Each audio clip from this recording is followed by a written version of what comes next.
What's going on? Tectonic Edge here, and we have the ban announcement. 17 minutes ago it came out. I got this set up as fast as I can because, man, I was not expecting this. I was expecting cards to get banned, and this is more of an unbanned announcement. You can definitely see it on my screen if you're reading ahead, but... So, I'm going to start off before getting to it, though. Cards I was expecting to be hit. Because I'm a Tron player, and Tron is now rocking it to the One Ring, I was expecting... Hold on.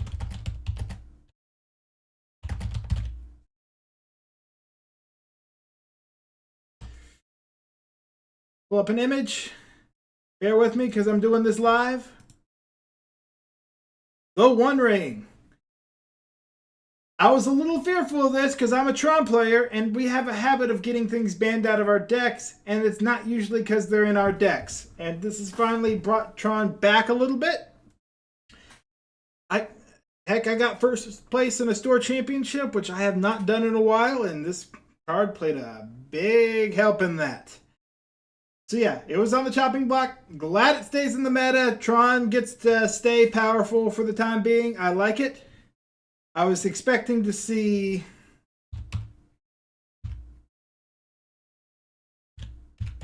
See if I can spell. Yep.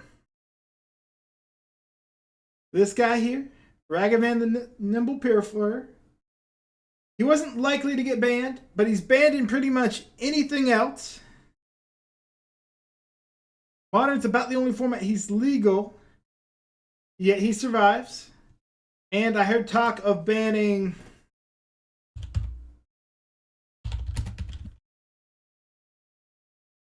Grief, or pretty much that whole cycle because of the Evoke being powerful. Heck, I even heard people talking about banning one of the Cascade cards, Violent Outburst. But none of that happened. We get this unbanned announcement. I don't have chat pulled up. I should probably get that pulled off since I'm doing this live. Bear with me 1 second.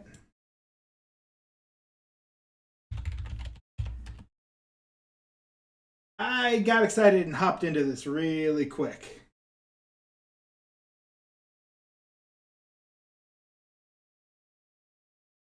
So yeah, it was on the chopping block. A little bit of feedback there.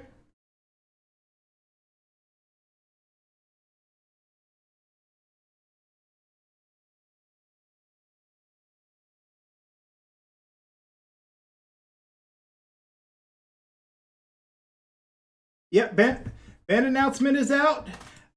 Came out just a little bit ago. Pretty much, it's an unbanned announcement. We have Preordain is unbanned in Modern, and Mind's Desire is unbanned in Legacy. Preordain, a 1-mana scry 2 draw card. Yeah, that's pretty powerful. Kind of out of left field. I wasn't expecting this.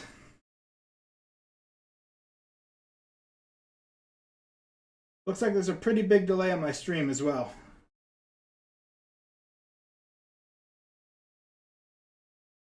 All right.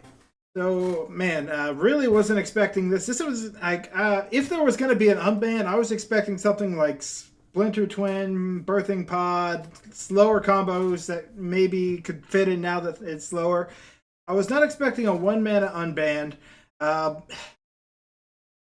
Definite boost to control decks. Definite boost.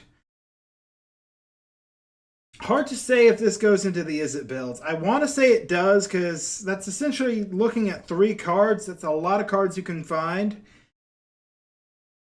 I mean, is this better than some of the other ones they play? The 2-mana ones, still let them look at 3 cards, but they get to really play 2 of them instead of 1 because 1 goes to hand, 1 goes to...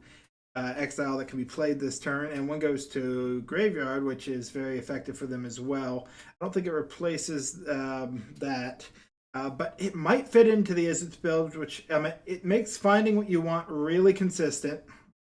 Again, scry 2, then draw a card for 1 mana is very powerful. Even we see the 1 mana version, scry 1, draw a card, or sees play. Essentially, it's letting you choose between top two or a third card, but that's very powerful. I mean, you're very likely to get consistency. You keep a hand that's missing a land, this can likely get you there. It is only sorcery speed, though. Optus instant speed. That could be relevant. This might fit into the metagame. I'm hesitant to say. Control could honestly use, like, True Control could use a bit of a boost. That could be what they're going for here, because there aren't a lot of True Control decks in the format right now. Everything's kind of mixed. Is it decks once they had Counterspell? There wasn't a reason to play a True Control deck. Dark Angel, there should have been more bannings in Modern Pioneer. Yeah, I could see that. Let's quick look at the legacy unbanned. Mind's Desire, 6 mana, shuffle your library, then exile the top card of your library. Until end of turn, you may play it without paying its mana cost. With Storm, I don't really know the legacy metagame, but I'm curious what's letting them think they can free that up. You know what? I'm just going to start reading the article. In the last announcement, we talked about the new cadence of changes and standard rotation growing from 2 years to 3. In that article, we stated that most format changes would happen once a year at this time, just before previews at the fall set that normally accompanies a rotation. While our goal is to make changes only once a year to promote more confidence and stability in standard, we left ourselves a window with each major set release. The next one is October 16th. Okay, so we've got the One Ring at least till October 16th. Good to know.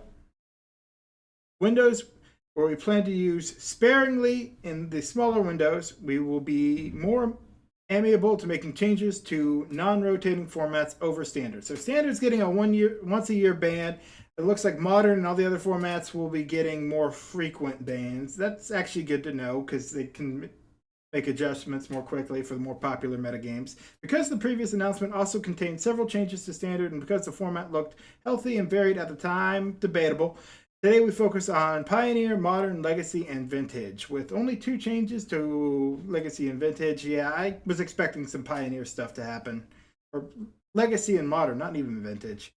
Do they really even make changes to Vintage? Unless there's a significant issue, expect our next standard update to happen next year at this time. Okay, so standard is locked in for a year. Good to know. Here's the Modern section, which I care about. Preordained is unbanned. A lot happened in Modern since our last Pro Tour level event, which took place in Barcelona 4 years ago. During that time, various strategies rose and fell. I'm reading a little too quickly. More changes were made to the banned and restricted list. We released Modern Horizons 2, and Modern transformed into a more interactive format. Yeah, they changed Modern pretty much with Modern Horizons 2. We are playing Modern Horizons 2, the format. Recently, our 3rd set with direct to Modern legality and Lord of the Rings Tale of Middle-earth released to set the stage for the Pro Tour that occurred last weekend. Early buzz was that the One Ring, being a powerful colorless artifact, would be showing up in a lot of different decks, with Orcish Bowmasters picking up steam shortly after. When the metagame preview for the Pro Tour was showcased, it was initially concerned while the metagame... Sorry guys, I am excited and reading because I wasn't expecting this, and I'm really happy they didn't ban the One Ring. When the metagame preview for the Pro Tour was showcased, it was initially concerning. While the metagame... No, that just sounds wrong. While the metagame share of the decks in normal ranges and relatively... It is in normal ranges and relatively diverse. The play rates of brand new cards in the One Ring and Orcish Bowmasters as the number 1 and number 2 cards, respectively, is something we rarely see in high-level Eternal formats. As we watched the Pro Tour unfold, and after we had many conversations with players both competing in the Pro Tour as well as attending MagicCon Barcelona to play Modern, I'm curious to how many conversations they actually had. Much of our concerns subsided. A variety of decks were performing well, and the game and interaction within those games looked healthy. We saw some amazing matches over the weekend that were textured, interesting, and interactive. It's true that these two cards made big waves at the Pro Tour within the format. These cards, the One Ring particularly, can fit into a variety of decks and spread a macro archetype strategies to comfortably compete within the format without overshadowing everything else present in Modern. That's actually a little bit interesting considering in other ban lists, they tended to try and remove cards that went into too many decks, so that could just be a change in strategy. Or, I mean, it is colorless. There are very few decks that can't run it.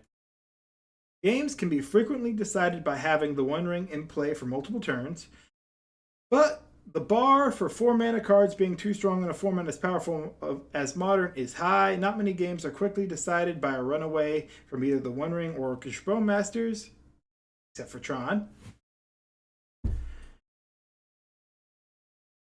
Allowing players to play longer interactive games with plenty of back and forth. I have witnessed Urza's Saga recruiting Haywire Might to take care of the One Ring. That is good, although it's not accessible in every deck.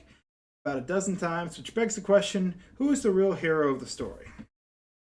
That said, while we aren't taking action against any cards from Lord of the Rings Tale of Middle-earth today, we do want to be clear that those cards are on our radar. Yeah, because they're writing about them. Really, I don't think they didn't ban them because they are currently still selling the set, and the set is making them money. Despite the healthy tournament results and the seemingly plenty of wiggle room to explore farther into the format during the upcoming regional championship qualifiers, the play rate of these cards are still high. We will be monitoring the long-term fun of the One Ring's play pattern, especially given its ability to be looped and or reset to repeat its enter the battlefield ability. Similarly, Orcish Bowmasters has done a substantial amount of work to suppress 1-toughness creatures in the environment to the point where Ragavan Nimble Pilfer isn't seeing as much play in the format outside of Rakdos Evoke. That is true. The Bowmasters is helping control. I think Ragavan is still probably too powerful, but it is a side effect of the flash-in creature 1 damage. Orcish Bowmasters is just very powerful to begin. So, why are we unbanning Preordain? Well, it is not something we do often. We are interested in finding opportunities to reduce the size of the Modern banned list when we believe it will make the format more fun and provide players more options. As I noted at the top, a lot of changes in the format in the last 4 years, even more so since 2011 when Preordain was banned. Preordain and Ponder were originally banned due to the amount of consistency they added to powerful Izzet combo decks, Storm and Splinter Twin, which both have seen multiple bans since. There was a version for making Modern a slightly slower format where it was not so frequent that players were dying to their opponent's combination of cards within 4 turns of the game. On average, Modern is a lot more interactive now, in part due to Modern Horizon sets. Yeah. It was a goal of those releases to offer powerful options to stop your opponent's combos and play longer, more interactive games. As a result, we believe Preordain will do more to boost fairer blue decks. Okay, yeah, so they're trying to restore control. This is part of our goal of giving something back to the blue-red. Oh, so they are actively trying to increase Murktide, but even though it's still one of the top decks in the formats, I guess they just like blue decks. Pioneer. The Pioneer metagame continues to have a wide spread of playstyles and archetype representations from tournament to tournament. While there are known pillars in mono-green Devotion, Rakdos variants, and creature-centric aggro decks, their metagame share rise and fall at a healthy clip. Recently, new versions of Lotus Field Control have gotten some extra attention, but the win rate and metagame share about where we expect for any reasonable deck to fall. Without a clear top dog or an answerable archetype pushing other decks out, they've elected to make no changes. Okay.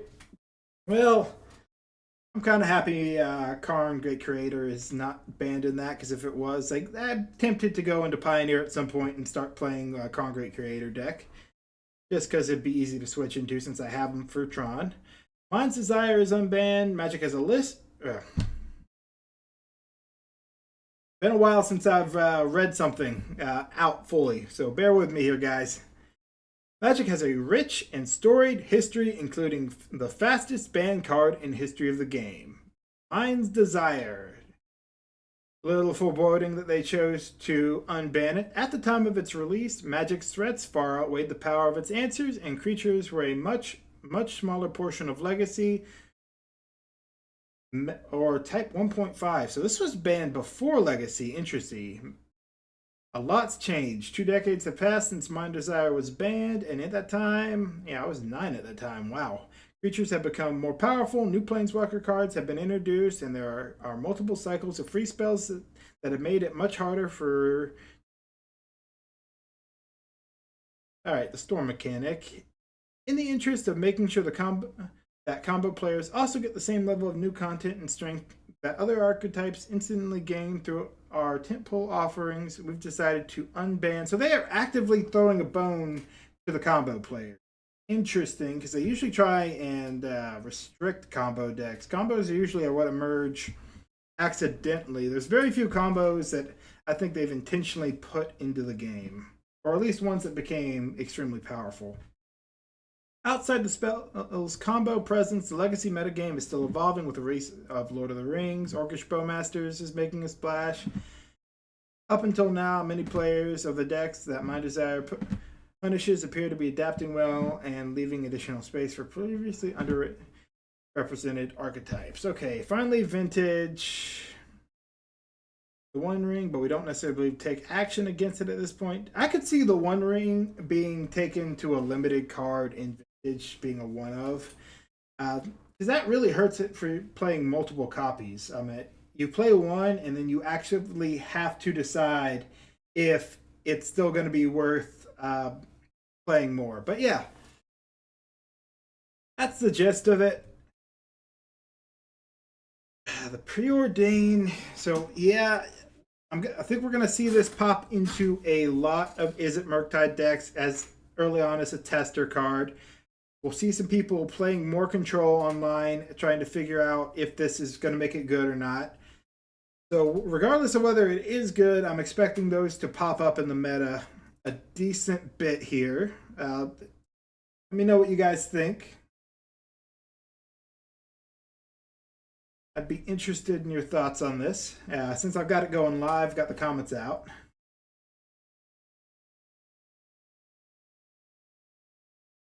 I'm kind of curious about potentially putting this into a mono blue Tron deck, because I haven't done a mono blue deck since the One Ring's been released. I think that's a strong addition to a mono blue as well. Mono green's doing well. I've seen some people running mono blue with the One Ring.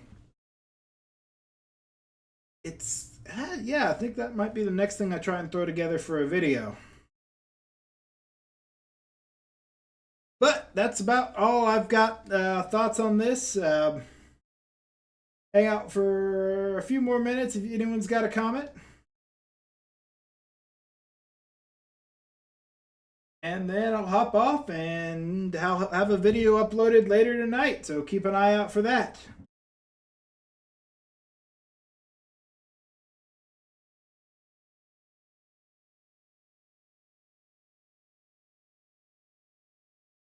Well, I'm here.